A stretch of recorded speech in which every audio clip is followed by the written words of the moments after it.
Samantala, lumabas sa pinakahuling tugon ng masa survey na nabawasan ng bilang ng mga Pinoy na nagsasabing sila'y mahirap o food poor. Bunsod na rin niya ng mga hakbang ng pamahalaan katulad na lang ng walang gutom program ng DSWD. Yan ang ulat ni Clay Solpardilla. Natenga ng halos 8 buwan si Alberto bago nagkatrabaho bilang electrician noong Desyembre nakaraang taon. So ngayon medyo nakaluwag kayo ng hininga. Oo. Kasi may trabaho na. Kaya naka-stable pa rin ang konti. Nabawasan pa ang pasanin ni Alberto. Libre na kasi ang kanyang agahan at tanghalian sa walang gutom kitchen ng Department of Social Welfare and Development sa Pasay City. Magkano pong natitipid niyo yan araw-araw? Almusal, 80. Tanghalian, mga 180, 190, ganun, isang araw. Gano'n po kalaki yung tulong yun? Malaking tulong yun. Kasi yung 190, 3 kilong bigas yun. Malaking tulong.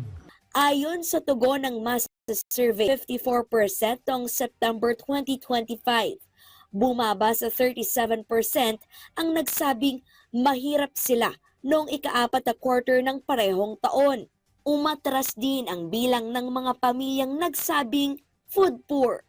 Humupa sa 30% ang self-rated food poverty noong huling 3 buwan ng 2025. Mas mababa ito kumpara sa 49% noong Setyembre sa kaparehong taon. Nangangahulugan na halos 5 milyong pamilya ang nagsabing mas kaya na nilang matugunan ang pangangailangan sa pagkain. One factor siguro yung continued efforts ng administration to distribute ayuda.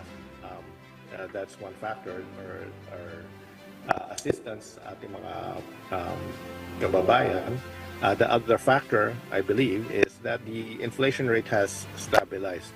So, yung buhay, it's not as hard as it was before because nag-stabilize na yung mga ating economic indicators. Sa kabila nito, tumaas ang self-rated hunger. Ayon sa survey, halos 80% ang nakaranas ng gutom na minsanan lamang, hindi madalas o tuloy-tuloy. Nananatili ring hamon ang regional inequality kung saan Mindanao ang may pinakamataas antas ng kahirapan at kagutuman. Kaya giit ng Octo Research, kailangan pa ng mas maayos na koordinasyon sa pagitan ng national government at mga lokal na pamahalaan para mapaigting ang pagbibigay ng tulong. Una nang sinabi ng DSWD na palalawakin ngayong 2026 sa 750,000 ang pamilyang mabebenepisyohan ng walang gutom food stamp program. Ito ang pagbibigay ng 3,000 pisong food credit na maaaring ibili ng bigas, gulay at karne. Layo nitong maibsan ang bigat ng pasanin ng pinakamahirap na Pilipino. Clay Solpardilla para sa Pambansang TV sa Bagong Pilipinas.